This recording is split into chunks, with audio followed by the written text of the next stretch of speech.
Welcome back, ready to go a little deeper. This time we're taking a deep dive into something that's both oddly familiar and kind of unsettling.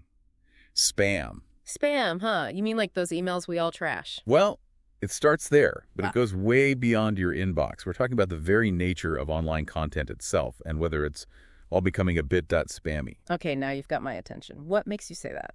Well, we've been digging into some fascinating material, everything from the history of the internet to this insightful piece by Jack Conte called Death of the Follower, even a cybersecurity report on online traffic. Sounds like a recipe for, well, an interesting deep dive. Exactly. And what we found is that this whole idea of spam is evolving right alongside the internet. It's almost like a digital echo of that classic Monty Python spam sketch, wouldn't you say? You know, I hadn't thought of it that way, but it's true. That whole spam chant. It's funny, but it also captures that feeling of being bombarded with stuff online, doesn't it? Right. And the thing is, that sketch came out back in the 70s, way before the internet as we know it even existed. It's like they predicted it or something. And what's even wilder is that the term spam actually migrated to the internet in a really direct way. Back in the early days of online forums, people would type spam, spam, spam to push down unwanted messages, like a digital version of the Monty Python bit. So it went from a joke to a way of fighting back against, well, digital junk mail, a strange case of life imitating art. And all this was happening just as the internet was exploding in popularity, right? Exactly. The 80s were a pivotal time. Imagine this. Going from a few hundred people online to suddenly hundreds of thousands, then millions. All these new voices, new ways to connect, but also new ways for things to get, well, a little out of hand. It's like that old saying, too much of a good thing. And speaking of too much, that brings us to something called the dead internet theory. Ever heard of it? Rings a bell. It's a bit unnerving, isn't it? The idea that a lot of what we see online posts, comments, even articles might not be coming from actual people. Right. It's like a digital ghost town. All these empty profiles, just churning out content. Gives me the chills just thinking about it. It's a bit creepy, I'll give you that. But here's the thing. There's a cybersecurity firm, Imperva, and back in 2016, they found that more than half of all internet traffic was from bots, not humans. Wait, more than half. So Yeah. potentially more bots than people browsing the web. That's a lot of bots. It is, isn't it? Now, before we jump to conclusions, it's important to remember that not all bots are bad. Some help with things like search engine indexing or customer service. But those findings do raise some questions about the scale of, let's say, inauthentic activity happening online. So while those early internet users were battling spam with their keyboards, the very nature of the internet was changing, and not necessarily for the better. It's something to think about, that's for sure. It makes you wonder how much of what we see online is actually genuine, especially when you consider how algorithms shape our online experience. But we'll delve into that a bit later. So are algorithms kind of like the gatekeepers of the internet now, deciding what we see and don't see? It's a good analogy. And this is where Jack Conte's piece, Death of the Follower, comes in. He argues that platforms like YouTube, Facebook, even Instagram have moved away from chronological feeds, you know, the kind that showed you the latest from the people you follow in order. Remember those? Yeah, I remember those days. Scrolling and scrolling. Right. Well, now it's all about algorithms. And those algorithms, they prioritize content that gets the most engagement, meaning likes, comments, shares, all that stuff. Which makes sense on the surface, I guess. The more engagement, the more people must like it, right? In theory, yeah. But Conte's point is that this creates a bit of a dilemma for creators.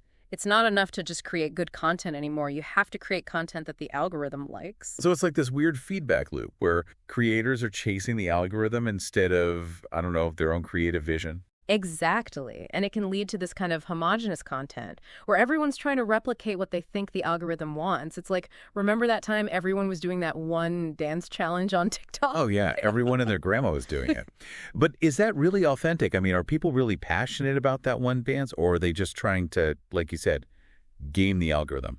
It's a valid question, and it gets at something even deeper. These platforms, they make money from ads, right? The more time we spend glued to our screens, the more ads we see and the more money they make.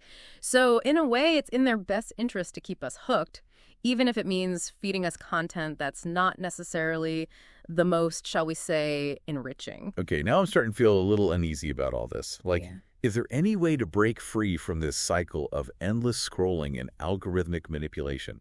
Absolutely. And that's the good news. We're not just passive consumers here. We have a choice in what we consume. Think about your own social media feeds for a second. How often do you scroll past stuff that feels kind of off? Maybe it's clickbaity headlines or just recycled content that you've seen a million times before. More often than I'd like to admit, it's like information overload and not the good kind. Exactly. But what if, instead of just scrolling past, you actually unfollowed those accounts? And then on the flip side, what if you actively sought out creators and content that you genuinely connect with, even if they don't have millions of followers? So it's about being more intentional with our online experience, Yeah. curating our digital diets, so to speak. I love that analogy. Just like you choose to eat healthy foods to nourish your body, you can choose to consume healthy content to nourish your mind. And it starts with being more mindful of what you click on, what you share, and who you follow. It's like taking back control, right? Reminding ourselves that we have the power to shape our online experience rather than letting it shape us. Exactly. It might sound simple, but it's a powerful shift in perspective. You know, it's funny how we often talk about cleaning up our social media feeds, but we rarely think about it as actually curating a better online experience. It's true. We tend to focus on what we want to get rid of rather than what we want to bring in. But that's a crucial part of this whole equation, isn't it? Totally. It's like we're so busy trying to block out the noise that we forget to seek out the good stuff. But that's where the real power lies, I think. Choosing to support creators and content that resonate with us on a deeper level. Absolutely. And it goes beyond just consuming content, too. It's about what we contribute as well. If you're putting yourself out there online, whether it's writing, videos, whatever, it's worth asking yourself, what am I adding to the mix? Am I contributing to the noise or trying to create something meaningful? Exactly. It's easy to get caught up in the numbers game, chasing those likes and followers. But at the end of the day, true fulfillment comes from creating something that connects with people authentically, don't you think? 100%. It's like that saying, quality over quantity. Maybe instead of asking, how do I make this go viral, we should be asking, how do I create something that matters? Now you're talking. Because ultimately, despite all its flaws and quirks, the internet has the potential to be this incredible force for good. It can connect us across cultures, spark important conversations, even inspire real-world change. It all comes down to how we choose to use it, right? As both consumers and creators. It's about being mindful of the information we consume, the content we create, and the impact we have on the online world. Beautifully said. It's about reclaiming the internet for good. One conscious click, one authentic post, one meaningful interaction at a time. Couldn't put it better myself. Yes. And on that note, we'll leave you all to ponder that very idea. Thanks for joining us on this deep dive into the ever-evolving world of spam and, well, everything in between. Until next time. Stay curious out there.